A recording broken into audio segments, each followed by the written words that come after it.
Cambridge Language College. Oh, yes. Hello. I'd like to attend one of your evening classes. Oh, yes. Which class are you interested in? English. It's course 139. I see.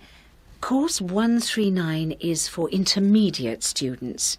Is that the course you want? Yes, it is. Intermediate. Right.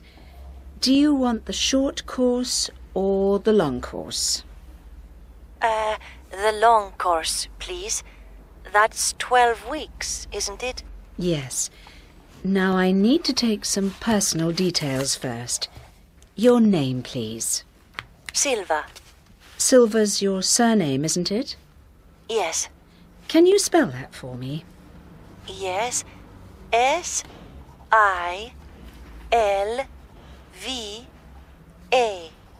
Thank you. And your first name? Maria. Maria. Thank you. Oh, what's your nationality? I'm Mexican. I'm a student at university in Mexico City. I'm here for the summer. I see. So you speak Spanish and any other languages? No, just Spanish. And a little English. And you're a student. And your date of birth? My date? Oh, the 11th of October, 1983. 11th of October, 1983. Where are you staying in Cambridge? Sorry? What's your address here? Oh, it's 24 Cherry Road. The postcode is CB1 5AW. Okay. Now then, Maria, do you have a telephone number? Yes, it's 742980. 742980. That's fine. The next intermediate English long course starts on Monday at 7 p.m.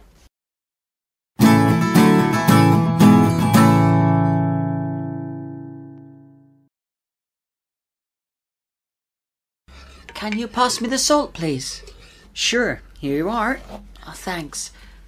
Say, are you from the States? That's right. James Kent. Pleased to meet you. Hi there, James. My name's Pim Talong. Talong. That's a Thai name, isn't it? That's right. I study at Ascension University. Hey, I've heard of that one. What do you study? Engineering. How about you? I study history at New York University. Oh, I study history too. Oh, really? Where? At the Sorbonne University. In Paris. I'm from France. Really? What's your name? Simone Clément. Hi, Simone. I'm James, and the guy cooking is Pim. Hi. Smells nice. What are you cooking, Pim? I'm cooking a curry, Thai style. Do you want some? That would be great. Great. Can Takeyuki have some too? He's my boyfriend. Oh, yeah, sure. Why not? I'll get the plates. Oh, look, here is Takeyuki now. Oh, hello. I'm Pim. This is James, and you know Simone already, right? Right. Tell them what you do, Takeyuki. Oh, yes. I study computer science at Tokyo University. Takeyuki's so clever. One day, he's going to have his own company. That's right. Saito Industries, it'll be called.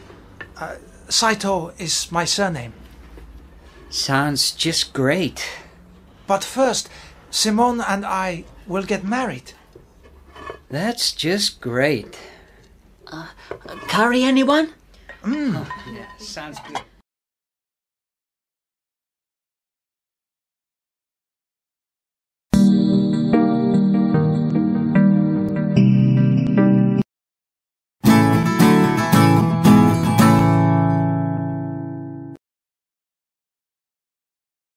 Hey, James, photos. Yes. They're of my family at New Year. Oh, can I see? Okay, then. This is one of us all. My parents are in the middle. Oh, yes. What's your mother's name? Susan. I see. Susan. And is this your father next to her? Yes. His name's Bill. Bill. That's a nice name. How old are your parents? They're the same age. They're both 43. And I have 2 sisters. Oh. This is Jenny, next to my dad. Oh, she's pretty. Ugh, I don't think so. She's 16. This is you, next to Jenny, yes? Yes, that's me. So, how old are you, James? I'm 15. And this is another sister next to your mother? That's right. That's my little sister Jane. She's 11. And who is this next to Jane? Oh, that's my grandmother. She's really old. She's 80, I think. She looks healthy. What's her name? Helen. But I call her Grandma. Well, what a nice family. Now, I have some photos of my family here. Do you want to see? Sure. Hey, look, Sally. It's a letter from my family. Oh, there's a photo. Let's see. Where's this? India? That's right. Last summer. That's you on the left. Yes. And there's my sister Bina sitting next to me. She's 19 now. And next to her is my little sister Versha. She's lovely. How old is she? 14, I think. Yes, she's 14. And who's that next to her? Is that Amit? Yes, that's Amit, all right. He's 22. And that's your father next to him, isn't it?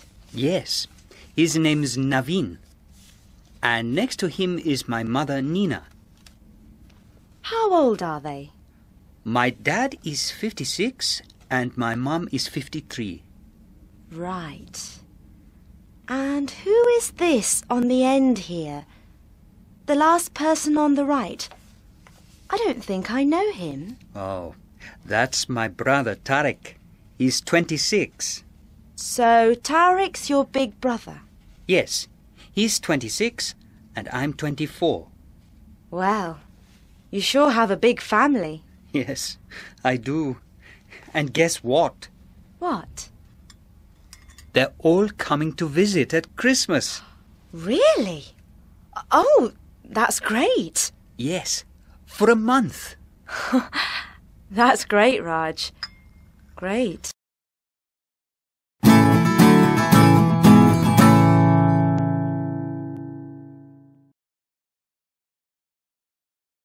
Welcome back, listeners. I'm Kent Brockwell, and in this morning's Family Life phone-in, we ask, how does life change after having a child? So let's start by going to the phones now to see what you, the listeners, think. First to line 1 and Tony. Tony, are you there? Yes, Kent, I'm here. So, Tony, you have a son, is that right? That's right, Kent. His name's Ben. He's 3 now. And can you tell us how your life changed after Ben was born? Sure. Well, the first thing that changed was suddenly my wife and I had no money. I never knew how expensive it is to have a child. My wife stopped working, so we had less money. But we had to buy so many things. Baby clothes, special soaps, a baby bath, a pram, toys. Wow, so you're saying your financial situation changed, Tony? Sure did. My advice, if you're thinking of having a child, is save up. Yes, good advice, Tony. Now, over to line 2 and Carol. Carol, are you there? Yes, Kent. Good morning. Good morning to you, Carol. Tell the listeners how life changed for you when you had a baby. Oh, well, the first thing my husband and I noticed was that suddenly we had no time left. We felt like every minute of every day just disappeared looking after Elizabeth. That's our daughter. So there was a lot to do then, Carol? Oh, you wouldn't believe it. We were always changing nappies, preparing food, feeding her, giving her a bath. So quite a change in lifestyle for you both then. Exactly. Everything changed the day she was born. And another thing, we were always worrying about something. Was she too hot? Was she too cold? Was she hungry? Oh dear. My advice to new parents is, don't worry so much. Just enjoy being parents. Well, thanks, Carol. Now our final caller is Lucy on line 3. Lucy, are you there? Hello. Good morning. So quickly, Lucy, as we don't have much time left, how did life change for you when you had a child? Well, I noticed that suddenly we had no space left in the house. There were nappies, towels, clothes everywhere. No space? That's right. And so many toys. I mean, everyone bought toys. Terry had hundreds of toys. Of course, he never really played with any of them. What a waste. My advice is ask for money, not toys. Well, thanks, Lucy, and our other callers. And now...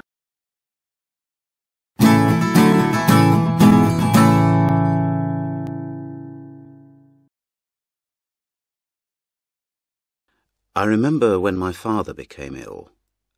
It was 10 years ago now, and he was 75. He was living alone at the time.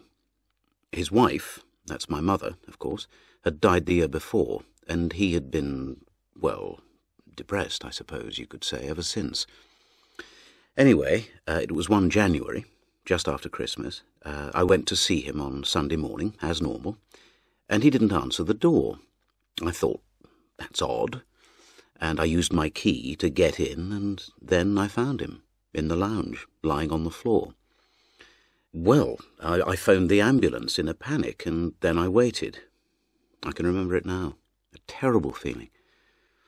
After about 20 minutes, the ambulance arrived, and they rushed him off to hospital, and it turned out it was a stroke. Not a serious one, though, but he was in hospital for over a month. Of course, all the time he was in hospital, I was on the phone to my sister, Kate, and we tried to decide what we should do with him when he came out. Well, I couldn't have him at my place, as I was out at work all day, and it was clear he needed constant attention. Kate was the obvious choice, as she didn't work and had a big house so he could have had his own room. But no, Kate wanted him to go into a nursing home. She said it was the best thing for him. But I am convinced that she simply didn't want to look after him. She just didn't want to take on the responsibility. Anyway, in the end, he had to go into a nursing home. I went to see him as often as I could, but that was only at weekends, of course, because I was working during the week. But Kate only went to see him once. I know that it was a long way for her to go, over 3 hours by car, but he was in that home for 6 months. Finally, he had a heart attack, and that was it. It killed him. Kate came to the funeral, but I've never really forgiven her. Well, when my father became ill and went to hospital, James and I fell out. He wanted me to look after Dad, but I thought he needed professional help. I mean, if anything happened in the house, then I wouldn't be able to cope, would I? I'm not a doctor. James kept saying that because I had space, then Dad should come here. But I don't think he realised what that would mean. Changing all the house to have a bathroom on the ground floor, turning the dining room into a bedroom. Dad wouldn't be able to get upstairs, you see. And then there's looking after him.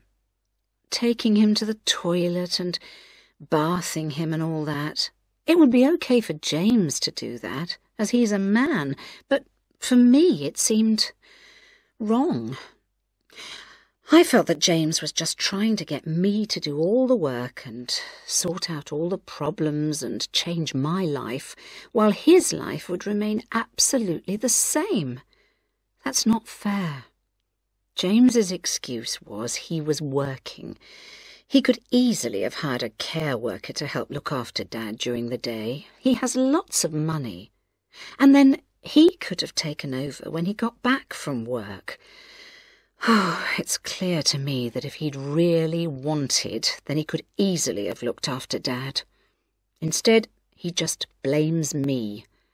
It's so unfair.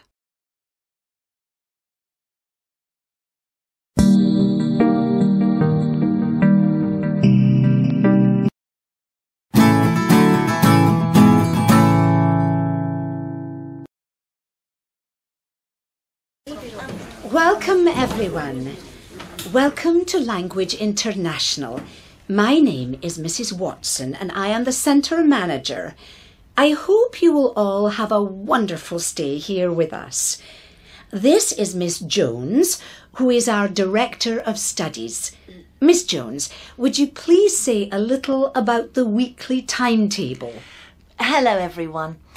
As Mrs. Watson said, I am the Director of Studies here at Language International.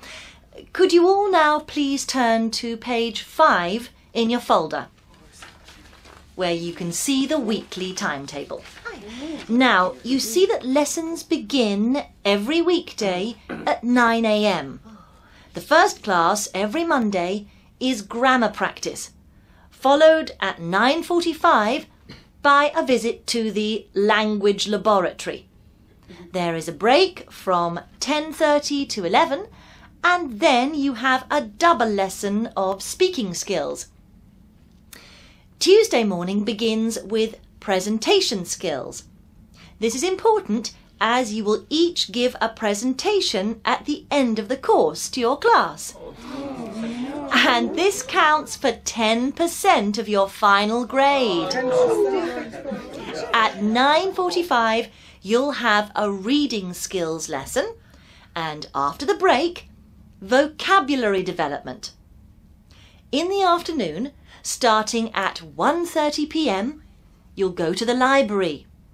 In the library lesson, you can read, watch a video, or practice grammar. On Wednesday morning, you have listening skills, and then what we call current affairs, where you'll listen to the news on the radio and discuss what's going on.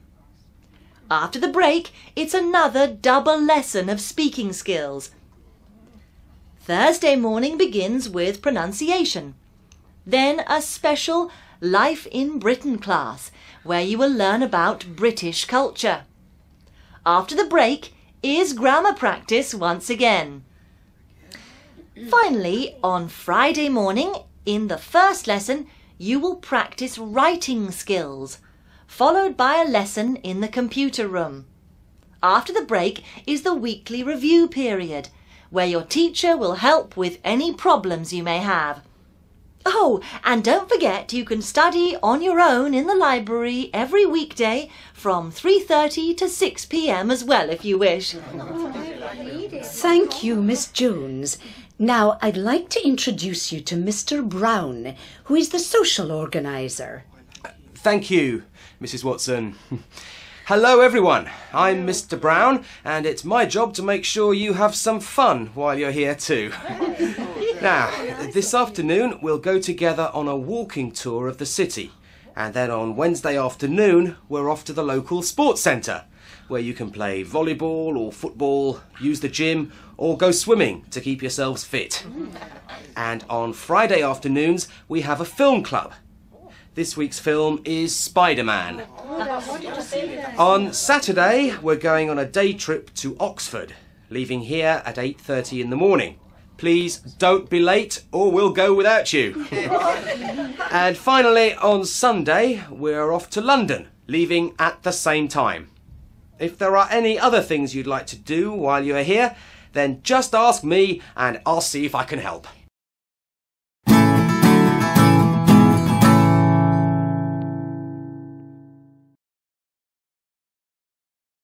Dr. Goodall, please. Dr. Goodall? Yes?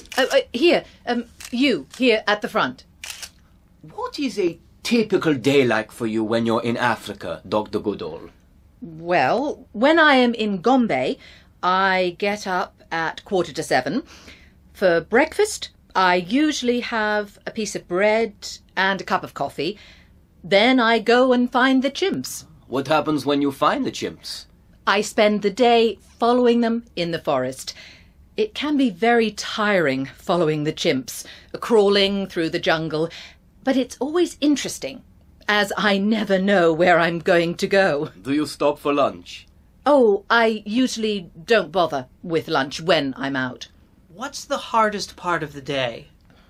I'm used to living in the jungle now. That has never been difficult for me, actually. But in the day, I normally feel most tired around 3 o'clock. When do you stop following the chimps and go back home? When it starts to get dark. The chimps choose a place to rest. The young ones play up in the branches. It's lovely in the sunset after a hot day. When I know they are settling down, I head for home. How do you spend your evenings? The Gombe evening is magical. It's dark by 7:30 p.m. I jump into Lake Tanganyika. The clear, fresh water makes all the tiredness go away. Then I cook something like beans, onions and tomatoes over an open fire. And how about here in the UK? I guess your day must be a bit different. Just a bit, yes. In Bournemouth, where I have a home, breakfast is at 9, which is great, because I can get 3 hours work done first. I always have many letters to write. I try to reply to them all, especially ones from children. In the morning and the afternoon, I write replies to all the letters. I have tea with my family in the late afternoon, and then go for a walk with my dog. After supper, it's back to work again. And what about... Dr. Goodall? Dr. Goodall? Can I...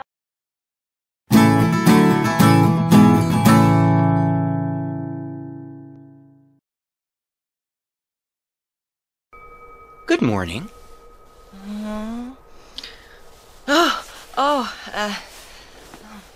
Good morning. What time is it? 6 o'clock. Oh. We missed you at breakfast. Am I too late already? I'm afraid so. Breakfast is in the great tent from 5 to 5:30. Here, have a piece of bread. Is that it? One piece of bread? Everyone has gone off to swim in the lake now. Do you fancy joining us? In December? You must be kidding. It's freezing. But the water is pure, and it refreshes our soul. You said that yesterday, and I still haven't changed my mind. I came here to escape, to forget all my problems for a week, not make myself ill. No way am I going swimming. And that's final. Oh, now, what's the rest of the program for today?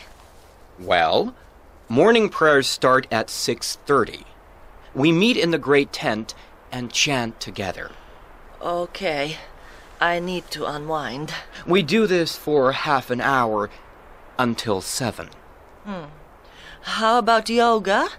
Isn't that in the morning as well? I can't wait for that.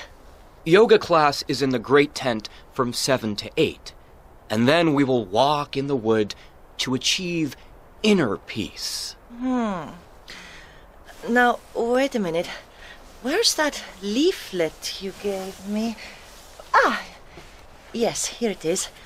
Yoga finishes at 8, walking till 10. That's 2 hours. Yes, it's really invigorating.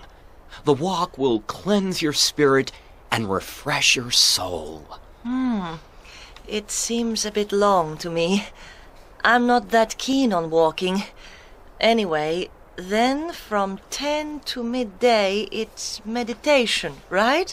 Yes, we meditate together in the great tent. Great. And after lunch, what's this? It says here, creative skills. Here you will learn a special dance. Aha. We dance among the trees to show our love for nature and the world. The dance will refresh your soul. I'm not sure I like the sound of that. It's not really me. No, you'll take to it in no time. It's from 1 to 2 o'clock. After the dancing, you will learn how to express yourself through painting and song as well. Ah, that sounds more like it. Oh, and when do I get the massage? That's at 4 o'clock. Then dinner. Dinner. Yes, here it is. At 5 o'clock. What do we get? Soup and bread. Soup and bread will... Let me guess. Refresh my soul, right? That's right! Then what? Then at 5:30, you return to your tent and meditate alone. You remain alone until breakfast the next morning.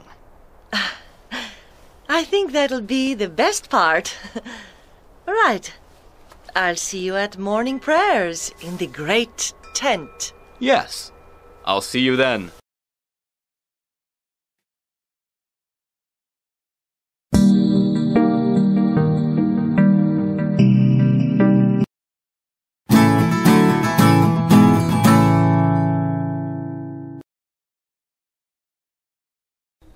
Well, here we are. Number 5, Highcroft Court.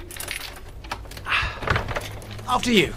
Thanks. This is the hall, as you can see. There's a big mirror on the wall, and a telephone over there, too. Is the telephone working? Oh, yes. You only pay for the calls you make. Now, through here to the left. This is the lounge. There's a television and... Look, Anna! What a big sofa! It's huge. Oh, yes. It's new, too. And if you go through that door in front of you, that's the dining room. With a nice big table and 6 chairs. Great. We can have friends for dinner. And it has 2 windows, so it's very light in here, too. Now, if we go back into the lounge and then left, on the left here is the bathroom. It's a bit small. Yes, but the shower and toilet are both new. And opposite, just here, we have the kitchen. It's a little bigger. Is that a washing machine?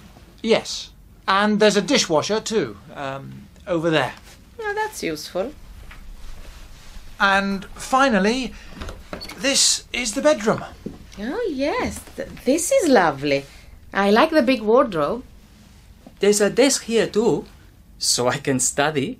You, Carlos, study. It's very comfortable. Again, there are 2 big windows here, so there's lots of light. What do you think, Carlos? I think it's okay. How much? £550 a month, including bills. £550. So, when can we move in?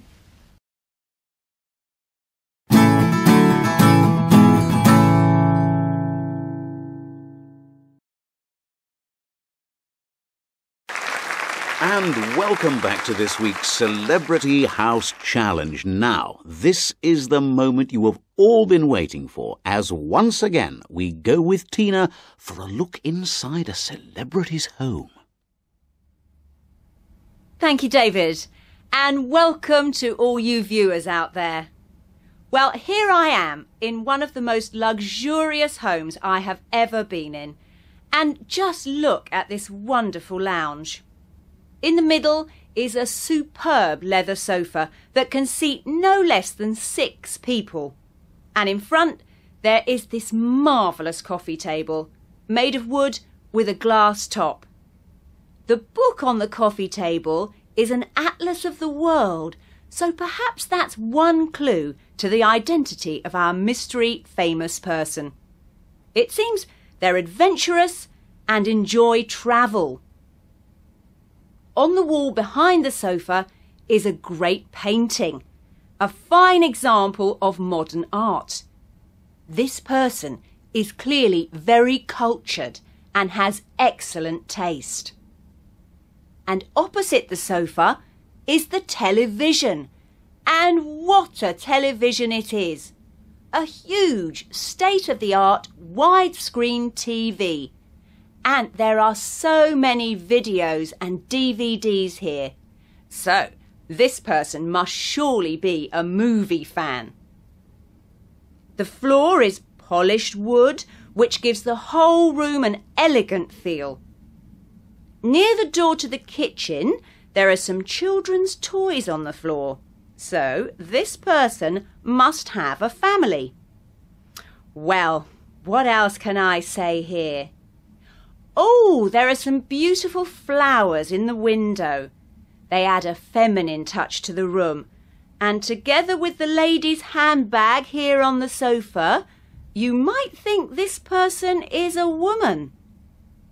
Oh, yes, and one more thing.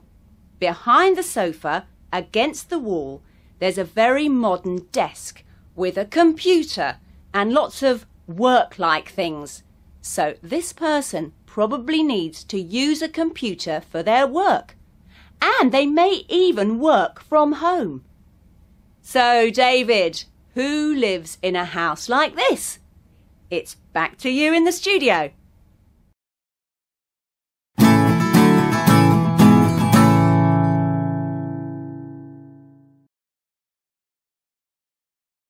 And so, moving on into the lounge now, what were you thinking of here? Well, it's rather dingy and dark in here, so we'd like to have more lighting. Can you give us some ideas? I see what you mean. If we have a large lamp here in the corner, it will help throw some light on the sofa. That'll give a soft, warm glow, very atmospheric. Oh, that's a good idea, isn't it, darling? Yes, but what about the walls? Don't you think we should have lights there? Yes. If we use what we call occasional lighting, then again that should help balance things up. Just a few small lamps around the walls that you can have on to make the room brighter when you need to. The main light here in the center looks a bit insubstantial. Yes, and it's too low. I hit my head on it sometimes. I'd prefer something closer to the ceiling. Certainly, perhaps a larger uplight here, so the light shines up rather than down. Yeah. Oh, that sounds wonderful. I was wondering about changing the blinds too. I think curtains might be better. Yes, and you really want a mix of tones here. Otherwise, everything looks the same. There are too many dark tones, so I'd suggest cream silk-lined curtains to contrast with this beautiful black sofa.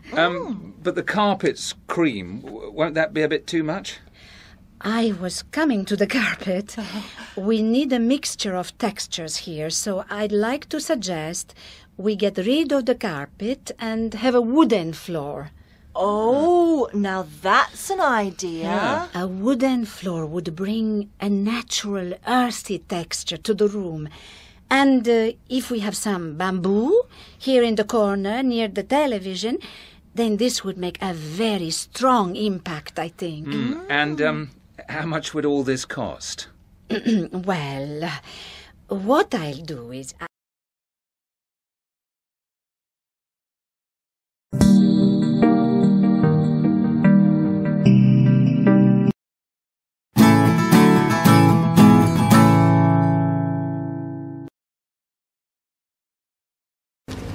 Okay, let's open this and start. Quick! Read the first clue. Go to the clock and turn left. Take the first right and I'm out of sight. What? Come on! There's the clock. Straight ahead. Let's go. Okay, here's the clock. What's next? And turn... And turn left. Take the first right. Over there! Come on! Okay, here we are. And I'm out of sight. What am I? Oh, look! Over there, next to the supermarket, there's an optician's. Out of sight must mean opticians. That's the answer for number 1. Quick, write it down. Okay, number 1. Opticians. Okay. Clue number 2.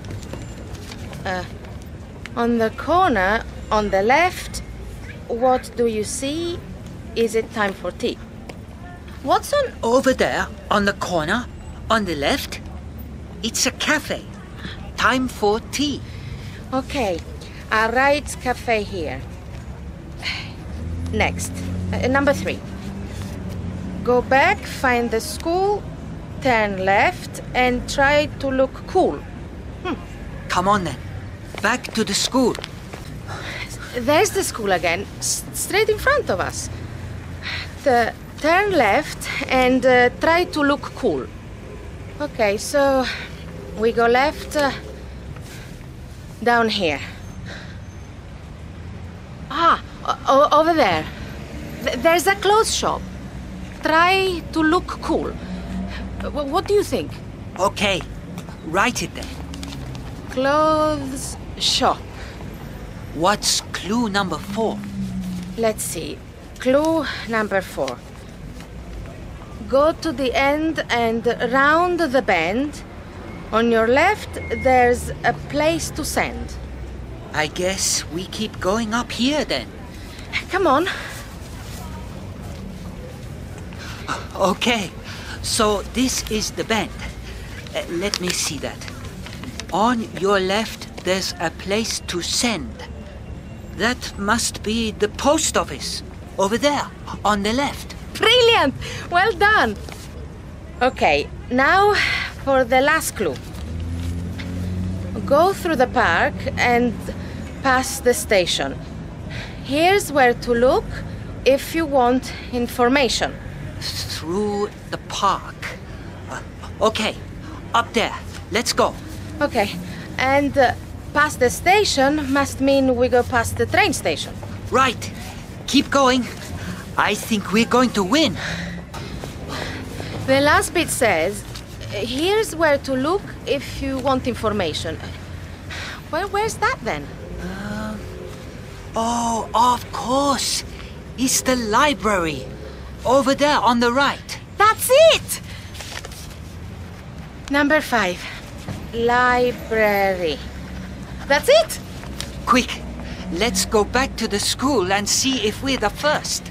Yeah, come on. I wonder what the treasure will be. Oh.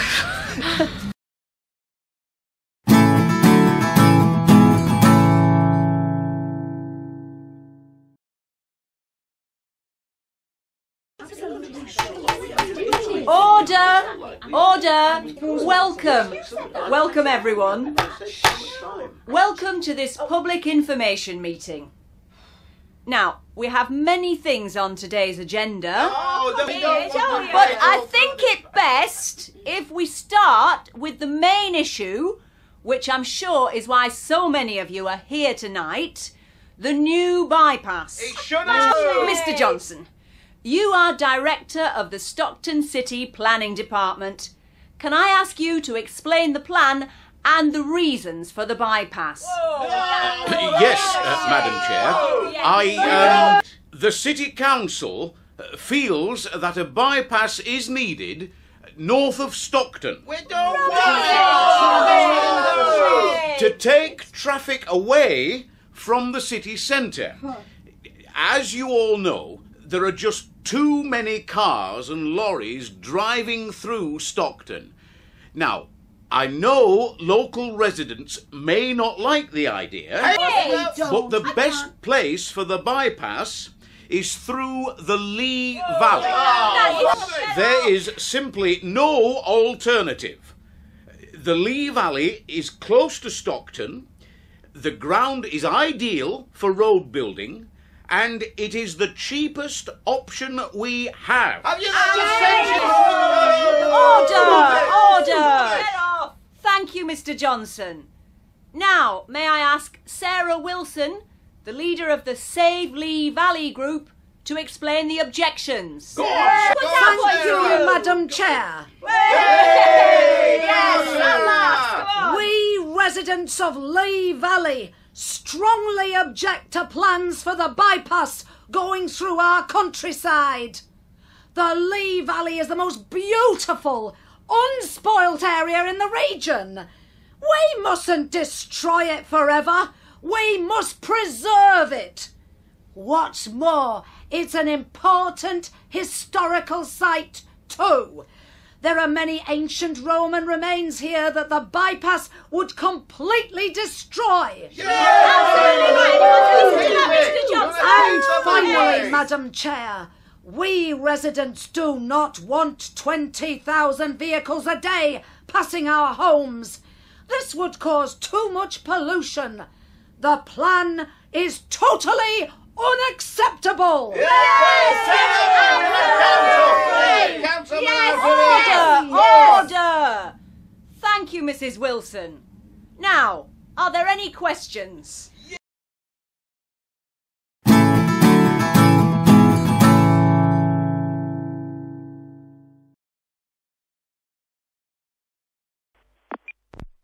Welcome to New York City Tours. This is an automated announcement. See all of Manhattan from the comfort of a double-decker bus. There are over 40 stops, so you can hop on and hop off all day. Enjoy an interesting and fact-filled recorded narration as you travel through the most famous uptown and downtown neighborhoods, from Times Square and Central Park to Greenwich Village, St. Patrick's Cathedral, and many more. Come and explore this wonderful city with New York City Tours. Please note, tours are in English only and start every hour from Times Square. $75 per adult, $50 for children under 16. For just $20 extra, you can also choose an optional harbor cruise to see the Statue of Liberty and Ellis Island. Tickets are valid for 24 hours. Press 1 to book now. Press 2 to hear this message again. Press 3 to...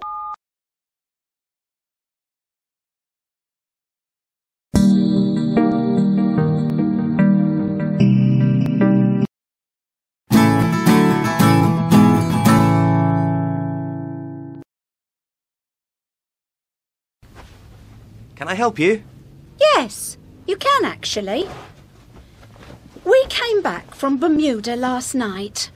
This is the brochure of the holiday you sold us. Oh, yes. Did you have a nice time? No, we didn't. My wife and I are both very angry. Oh, dear. What was the problem? Well, to start with, we had to pay £20 extra each for airport tax. But it says here in the brochure, airport tax is included. Oh, yes. So it does. And our room didn't have a sea view. We paid extra for a sea view, but all we got was a view of the car park at the back of the hotel. Oh, dear. This is very serious. I think we should fill out a complaint form. Now, what are your names? It's Mr. and Mrs. Caldwell. That's Caldwell.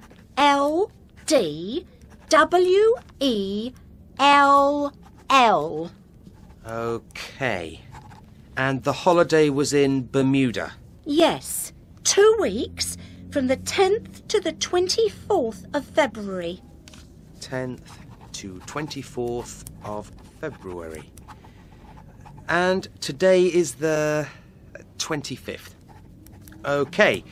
Do you have your customer number? It's here on the receipt. DW83247. Oh, yes. Okay.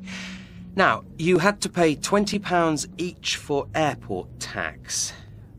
And the hotel room had no sea view. Yeah, and you can add that the food in the hotel was terrible. I couldn't eat a thing. We lived on sandwiches, didn't we, darling? Yes, I lost 1 kilo in weight. Oh, so the food in the hotel was terrible. Oh dear. Well, what are you going to do about it? I'll send this complaint to our head office and I'll phone you when I get a reply. Can I have your telephone number? It's Walton 893 2443.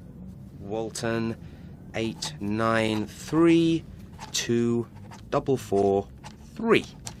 Okay. Well, I'm very sorry about this. It was an awful experience. We want our money back. I'll see what I can do. Our apologies once again. Goodbye. Goodbye. Another one for the bin.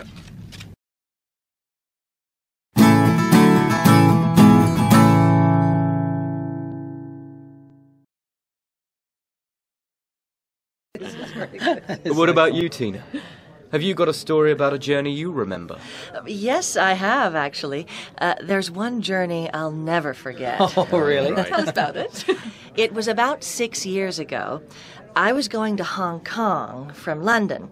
The flight was early in the morning, so the night before, I stayed in a hotel near the airport. Well, I was in a holiday mood that night. Oh, yeah. And so I went to the hotel bar and ordered a drink, to celebrate. And I got talking to some other people. We had a great time, and anyway, when I left the bar, it was about 3 in the morning. The flight was at 6 o'clock, so it wasn't really worth going to sleep. So what did you do? I watched TV for a bit, but, well, I fell asleep, didn't I? Oh, no. When I woke up, it was after 5 o'clock. You have to get there early to check in, right? Well, normally that's 2 hours before the flight. So I panicked, grabbed my bags, and rushed outside looking for a taxi. Of course, no taxis anywhere. Luckily, after a few minutes running up and down the street, an airport bus came along. Oh, that was lucky. So I got on that. When I got there, it was actually nearly 6, so I thought, the gate will be closed. I've missed my plane. The whole terminal was empty, except for a huge crowd of people at one end. And luckily, that was the queue for my flight. It was delayed. Oh, fantastic. Yeah, I was really pleased. But the delay went from 1 hour to 4 hours to finally 9 hours. 9 hours waiting in the airport. I slept on some chairs most of the time. Finally, at around 3 o'clock, the plane took off. Oh. But the worst part was yet to come. Oh, no. After a few hours, there was a huge storm, and the plane started bouncing around all over the place. I remember feeling it was like being in a washing machine. People were screaming, babies crying, food flying everywhere. Oh. I was really scared.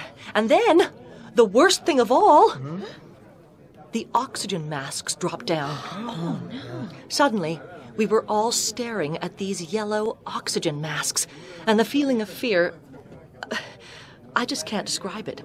Well, what did you do? I put my mask on and just sat there in absolute terror, with the plane bouncing all over the place and lightning outside the windows. Oh. Anyway, the plane didn't crash, thank God, and we got to Hong Kong okay in the end. But what a journey. I'll never forget it.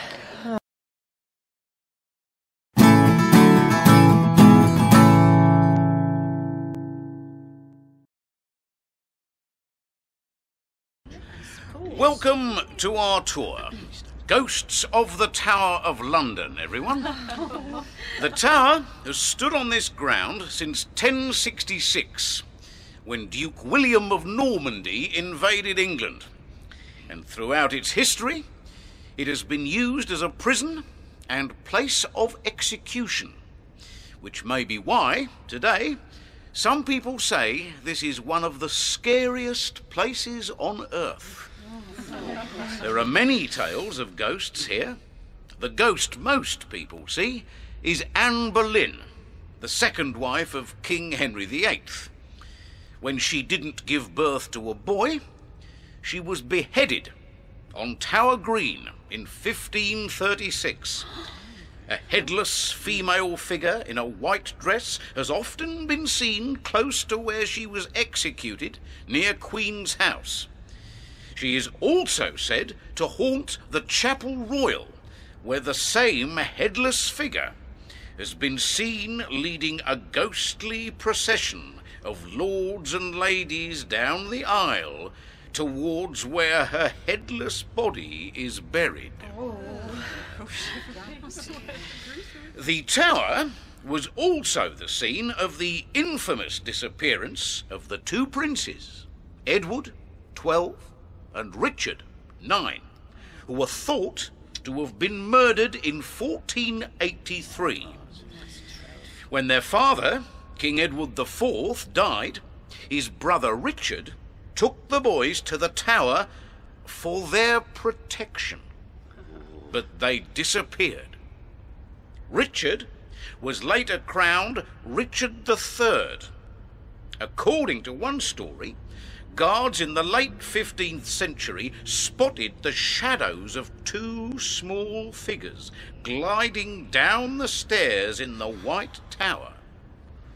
Nearly 200 years later, in 1674, workmen found a chest beneath the stairway of the White Tower that contained the skeletons of two young children, recently proved by DNA testing to be the two princes. Lady Jane Grey was just 17 when she was executed on the 12th of February 1554, after only 9 days as Queen to Henry VIII. Her ghost is said to appear on the anniversary of her death on the Salt Tower. Other ghostly appearances include the chained and headless body of Sir Walter Raleigh, who has often been seen in the Bywood Tower, and another ghost many people have seen is Henry's fifth wife, Catherine Howard. She ran away from her executioner, and her ghost has been seen running down the tower's hallway, screaming for help. Oh, spooky. Now, let's go further into the tower and see if we can find any of these ghosts.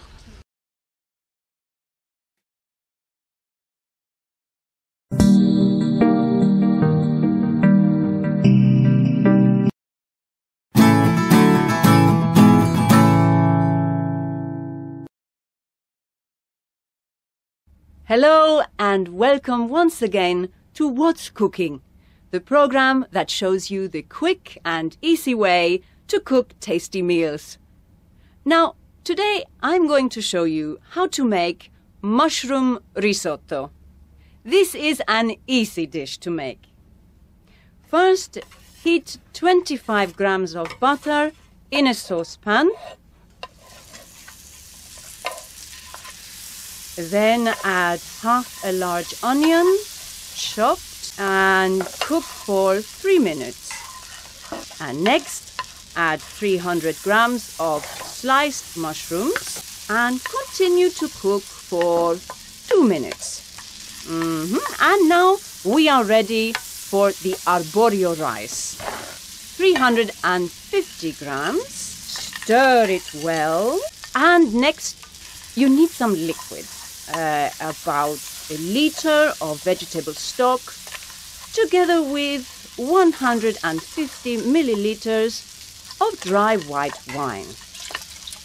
Add the liquid a little at a time. Keep stirring and gradually add more stock until the rice is cooked. And here's one I started just before the program began. Smells great already. And finally, we're going to turn the heat off. Add 40 grams of grated cheese. Cover it and let it stand for 5 minutes. Okay, that's 5 minutes. So let's take a look at our risotto. And there you are. One perfect mushroom risotto. And next week, I'm going to show you one of my favorite desserts.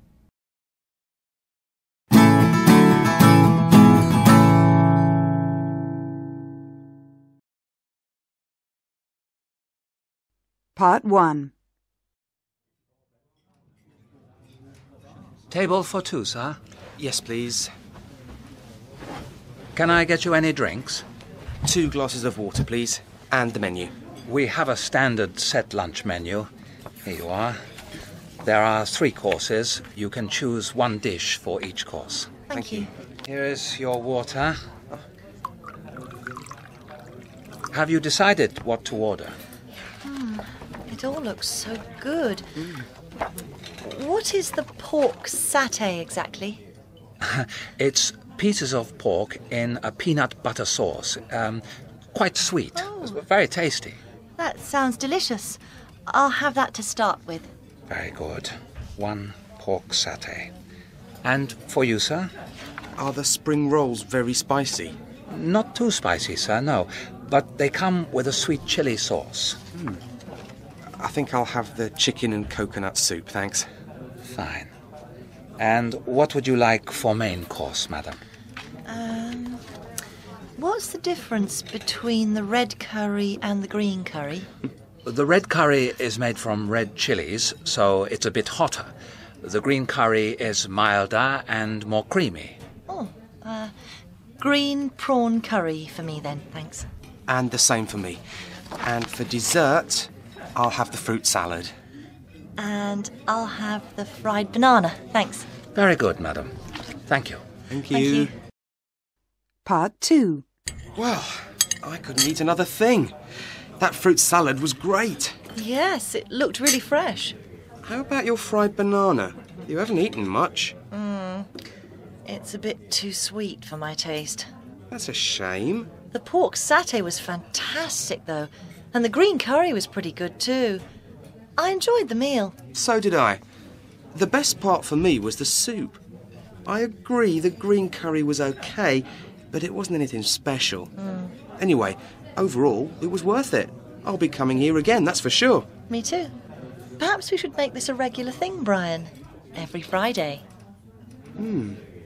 That sounds like a nice idea, Tracy. Why not? Was everything all right with your meal? Great, Great, thanks. Would you like any coffees or anything? No, thanks. Just the bill. We must get back to work.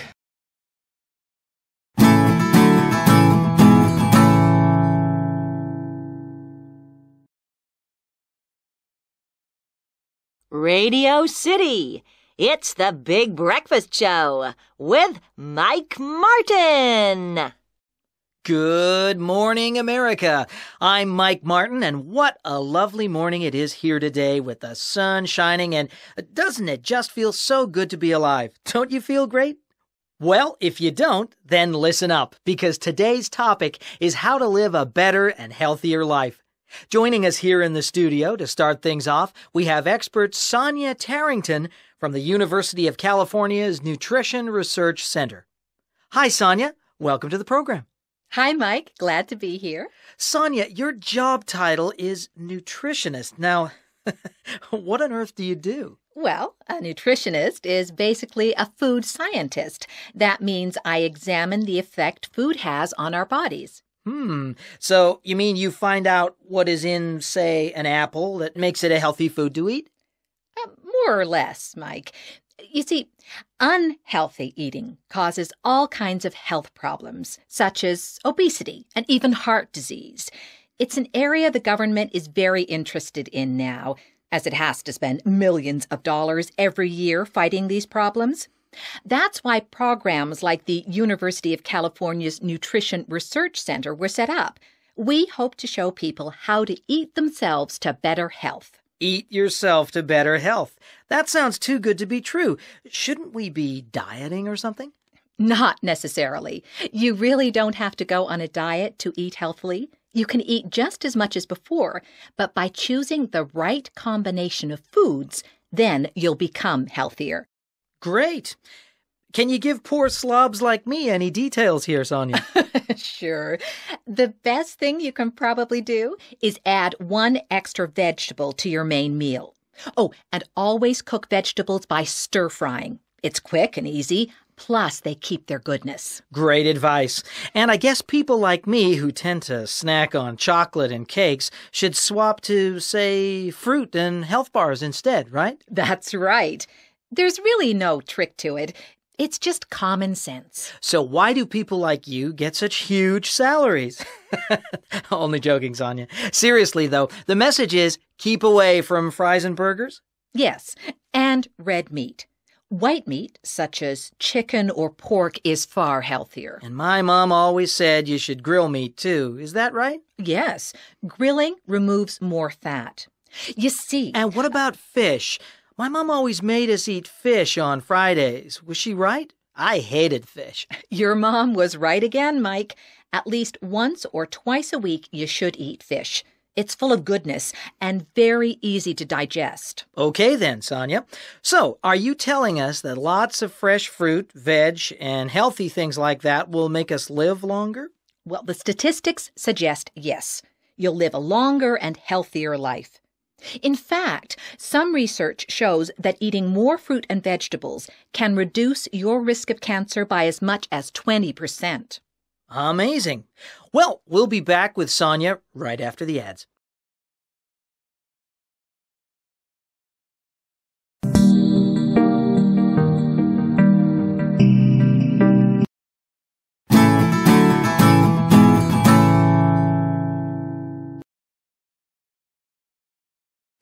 Hi, thanks for coming.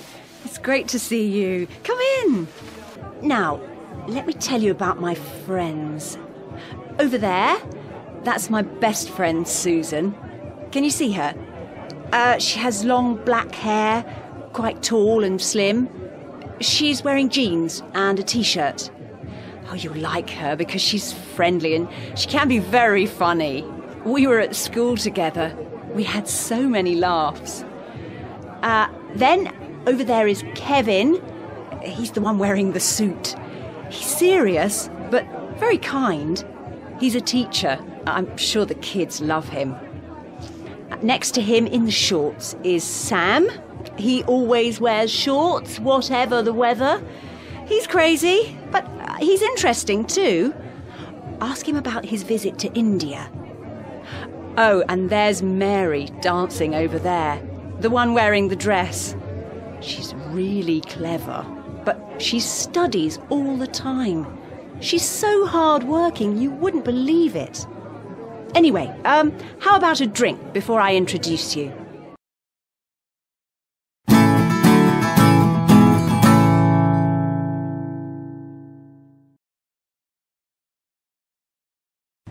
Hi, Sally.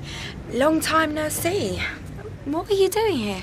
Oh, hi, Kay. Same as you, I expect. Just shopping. Great. Is that a new dress? Yes, it is. I got it yesterday. Do you like it? Well, it's very short for you, isn't it, Sally? Short is in this summer. Didn't you know? Oh, I don't read any of those fashion magazines. I can tell you don't. Well, this is the latest fashion. From Milan. Oh, I know it's popular. I've seen that kind of dress a lot. It seems everyone is wearing it these days. I prefer something more individual. Yes. So I see.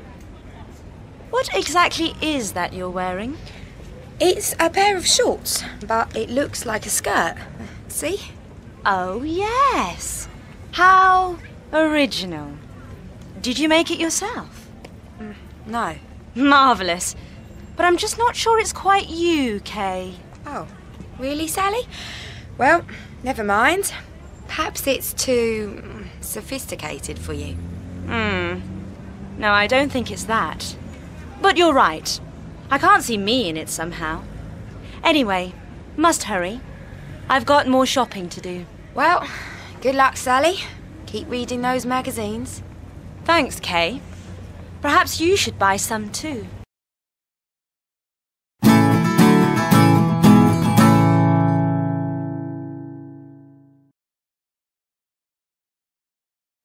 Now, today's lecture is the fourth in our series of lectures on the changing face of beauty. This week, I'll look at beauty in the modern world. Of course, remember also that I'm not just referring to female beauty, but concepts of male beauty too. Certainly, images of beautiful women or men are all around us. You can find them in fashion magazines, on TV, in movies.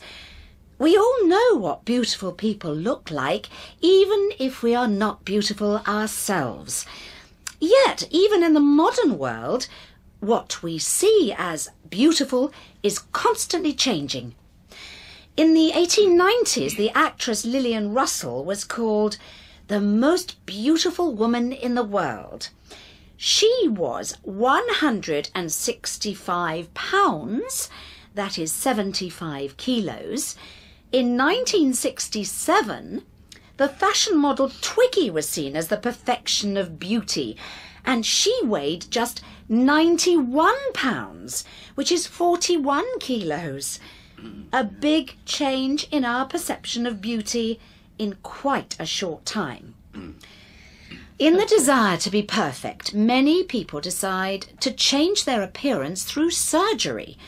Cosmetic surgery, which started as long ago as 1910, aims to improve our physical appearance. Then it was an expensive luxury. Now it's almost routine. Men who want more hair can have hair transplants or pec implants for a more masculine chest.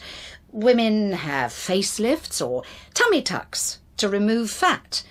The problem is not the size of your stomach or the amount of hair on your head. The problem is that today, more than in any other time in history, we choose to identify ourselves by our appearance. We all want to be beautiful because we all think beautiful people lead better lives. Another common way we try to change our appearance is by dieting. Do you sometimes worry about your weight? Many people do. In 1950, diet products were worth $100 million a year. Today, the diet industry is worth over $50 billion a year.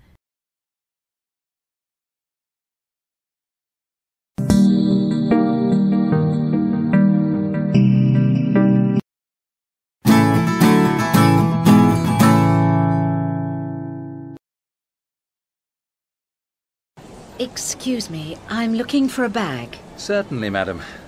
This bag is very popular. It opens at the top here.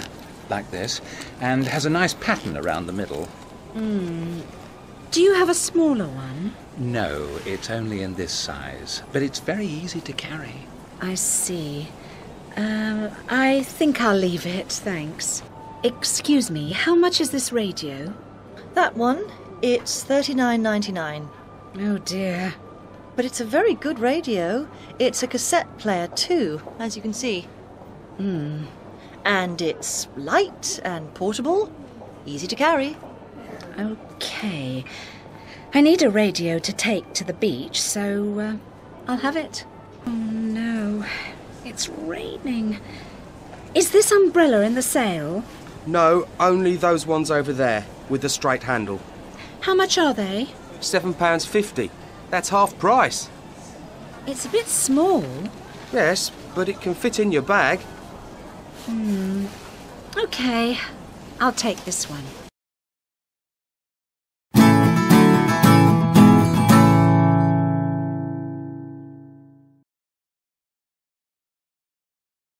Okay, quiet please. Can everyone hear me? Welcome to the Thames Barrier. As you can see, the barrier goes right across the River Thames. It is 520 metres wide and took 8 years to build. It was completed in 1982. Can you see those big things that look like hats? They're called piers. There are 9 of them. Each pier is 50 metres high from top to bottom.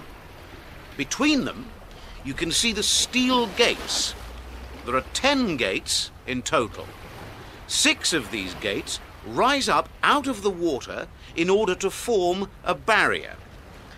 The 4 largest of these steel gates are 61 metres wide and weigh 1,500 tons each.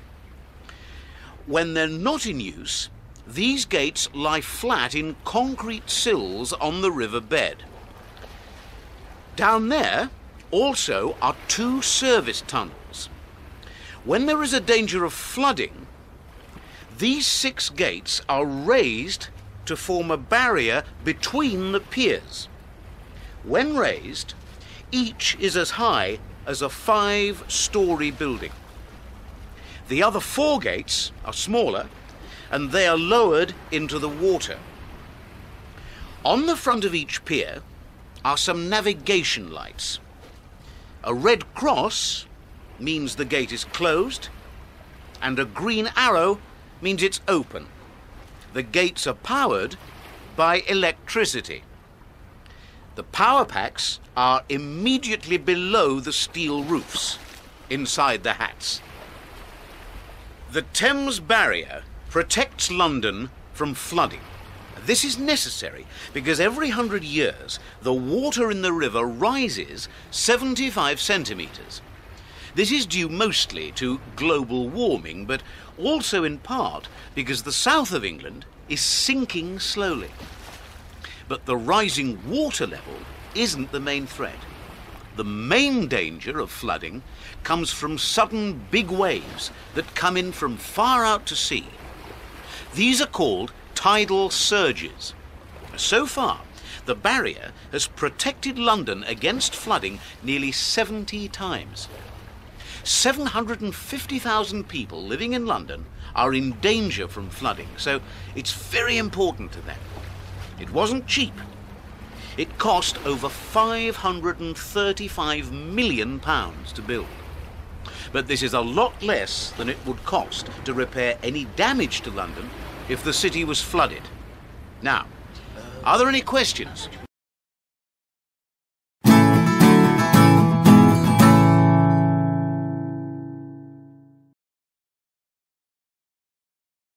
Artist number 5, Jackson Pollock. Jackson Pollock was an American painter, born in 1912. He was the most famous of the American abstract expressionist painters. Pollock had a very original style of painting. He did not use an easel, but spread his canvases on the floor. Sometimes he worked outside, so he could feel closer to nature. It was essential, he said, to walk around it, work from all four sides, and be in the painting. He often used materials from the surrounding environment actually in his paintings. He mixed sand and broken glass into some paintings. He sometimes added cigarettes, nails, buttons, coins, whatever was nearby that seemed appropriate. Jackson Pollock didn't paint in the normal way. Rather, he let the paint dribble from the brush and fall onto the canvas. He would often use a stick and flick, splash, dab, and drip the paint onto the canvas. In fact, Pollock's paintings are often called drip paintings, although dripping was only one part of the process. Sometimes Pollock simply put a hole in the bottom of the paint can and let the paint flow onto the canvas from there. He scratched and smeared them with his hands and named them with numbers. He used cans of ordinary house paint rather than oil paint. Pollock had an intense and energetic style. His shocking new technique demonstrated physical movement in his work, known as action painting. Each painting was more like a performance. He would almost dance around the painting, flicking and splashing paint. He had no predetermined format in mind when he began painting. He just let the paint lead the way, apparently at random. This spontaneous approach has led some people to think, my 5-year-old child could do that. Some critics agreed, saying his work lacks technique and is simply chaotic rather than artistic. However, others said he had a unique style that simply cannot be copied. Pollock himself insisted, there is no accident. The painting has a life of its own. I try to let it come through. Here we can see one of his most famous drip paintings, Number 1, also called Lavender Mist, painted in 1950. 3 meters long, the canvas is alive with lines and shapes that never let the eye rest. We are kept constantly searching. It has a fresh, active feel. Although now this style of abstract expressionism is out of fashion, Pollock had a great effect on the history of modern art.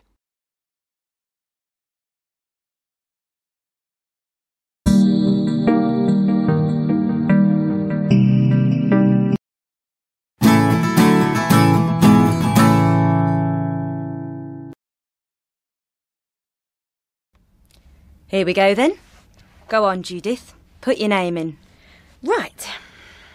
Surname, Black. First name, Judith. Sex. Duh. Female. Occupation, student. Children. No, you know that. Now, username. How about lovely lady? Oh, yes, that's good. Lovely lady. All one word. Okay. Okay. Next bit. Let's see. I am looking for a man, 20 to 24, for romance. Now, leisure interests. What do you think? Pop music, pubs, and travel. What about countryside? You like walking, don't you? Oh, yeah. Countryside. Anything else? No, that's enough. Now, I think I am... I'll tell you what you are. Kind. Okay. Fashionable. Thanks. And, interesting. Oh, thanks very much. And I think I'm a bit shy too. You? No way. You can't say that. Only joking. Now, let's search and see who we find. This is hopeless, Sarah. They're all so ugly. Wait, what about him? Number 44. James Hill. Attractive, friendly, sports, blah, blah. Trip around Europe. Well, he's good looking, I suppose. Sure is. And fun too. He's tall, which is nice. And what about his job? Manager. That's okay. I bet he's rich. But I think he's not very serious. I mean, a trip round Europe? And I don't like his hair. Who's the next one? Simon. He isn't very attractive. No. And he seems a bit too serious, if anything. Marriage and all that. But he's a teacher, and so am I. So that's good. And I love dogs. He has too. He likes the countryside, same as you. And I think he looks quite kind. Yes. OK. So maybe... Go on then. Email him. What? Now?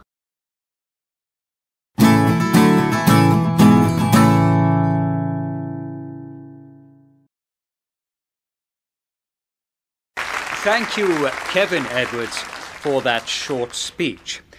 Now, next we have Indira Komandur. My talk is about arranged marriage. I'm 17. My parents are already starting to look for a husband for me. In a few years, I shall marry a man that they choose. Now, you're probably thinking, that's terrible. How awful. But I don't think so. And I'm going to explain why. Most people confuse arranged marriage with forced marriage. A forced marriage is one where you have no choice. However, when my parents choose a husband for me, if I don't like him, I can tell them and they will find me another. I have a choice. It's just that my parents do the looking for me. I think that's a good idea. After all, they know who I am. They know me better than I know myself, and I trust them to find a good man who will make me happy. They wouldn't choose a bad man for me to marry, would they? In Britain, though, people just hope to find their marriage partner at work, or in a pub, or at a party. This means it must be hard to meet the right person, I think. Perhaps that's why I see so many unhappy relationships and failed marriages. I would much rather trust my parents to find a husband for me than rely on luck. I think my marriage will have a very good chance of success. So when I say I'm looking forward to my arranged marriage, ask yourself, is it really such a crazy idea?